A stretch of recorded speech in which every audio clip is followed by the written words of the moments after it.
নাকি কি বৃষ্টি নেমছে কি করো তোমরা এখানে আলাম ফুটে নিয়েছে বৃষ্টির মধ্যে যায় একটু ভালো জানিয়েছে একবার পোকা একবারে পোকা আলাম ফুটে নিয়েছে আমাদের এখানে কিন্তু বৃষ্টি শুরু হয়েছে বৃষ্টির মধ্যে যায় কষ্ট করে এই আম তুমি ফুটে নিয়েছো হ্যাঁ এই একটা দেখ পোকা খেয়ে ফেলছো নাকি কি আম ফুটে নিয়ে আইছে জলের মধ্যে যায় এই দেখেন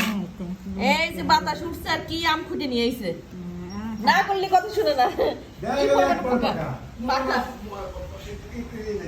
এই যে বাতাস উঠে গেছে আম যায় না ঝড়ের মধ্যে আম ফুটে লাগবে না কালকে ওইরকম পোকা আম ফুটে নিয়েছে আবার আজকে এই যে আমাদের এখানে এই যে কি পরিমাণে বাতাস উঠে গেছে বৃষ্টি আছে না বৃষ্টি মানে পুরো নেমে গেছে বৃষ্টি পাই কোন কোন এলাকাতে এরকম ঝড় বৃষ্টি শুরু হয়েছে কমেন্ট আওয়াজ করবেন হচ্ছে না কি হ্যাঁ আওয়াজ বৃষ্টি হচ্ছে সাথে বাতাস হচ্ছে অনেক কালকেও এরকম বৃষ্টি শুরু হয়েছিল সাথে ঝড় ছিল আজকে এই টাইমে কালকে কিন্তু আরো রাখছে এই টাইমে না কালকে 11টার সময় আর আজ কয়টা বাজে চলে চলে তো তুমি ওই আম খুঁজে নিয়েছো তুমি দেখতে পারো না এই দেখি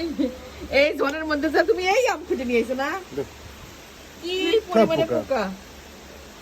আম খুঁজে নিয়ে ওই দিক দাও ওই পিছনে যাবে না আর এখানেও কিন্তু থাকা যাবে না মানে বাস পড়তেছে আওয়াজ এই যে এখন কিন্তু বৃষ্টি জোরে নেমে গেল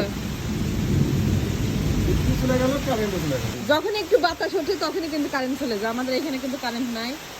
এটা অবশ্য সব এলাকাতেই যে বাতাস উঠলে কারেন্ট চলে যায় তো আমাদের এখানে কারেন্ট চলে গেছে যে সাথে বৃষ্টি ঝড় বৃষ্টি শুরু হয়ে গেল আর এর মধ্যে তুমি ওইরকম আম খুঁটি নিয়েছো না গেছি ঝড়ের মধ্যে গেছি যে ওইগুলো পাইলাম এই যে এই আমগুলো খুব সুন্দর পারো একটা একটা পারো এই কাঁচা পাকা মিঠে খুব মিষ্টি আম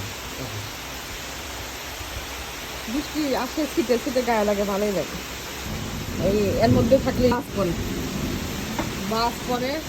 কেউ কোনো সময় ঝড় বৃষ্টি উঠলে বারান্দায় কেউ থাকবেন না যে আমরাও চলে গেলাম এগুলো বাস পরে এখন চলো ভিতরে থাকো আমাদের সেদিন যে এরকম অসুবিধা হয়ে গেছিল বাস পড়া শুরু করছে কে আগে তো এরকম ছিল না পরে নাই এত এখন যে পল্লী বিদ্যুতের জন্য পল্লী বিদ্যুৎ এখন পৃথিবীতে ইন্টারনেট বেড়ে গেছে ও তো এই জন্য ইন্টারনেট চলে সব জায়গায় কিছু ইন্টারনেটের মাধ্যমে স্যাটেলাইটের মাধ্যমে সব নিয়ন্ত্রণ হতে পৃথিবী এই জন্য বিদ্যুতের সংযোগ বেশি এই জন্য বাস পড়ে এখন বেশি আবার আমাদের এখানে আজ থেকে 20 বছর আগে এরকম বাস পড়েনি আর আমাদের এখানে পল্লী বিদ্যুৎ পাশে হচ্ছে পল্লী বিদ্যুৎ আমার মনে হয় মিলছে না আরো বেশি জানালার কাছেও থাকা যাবে না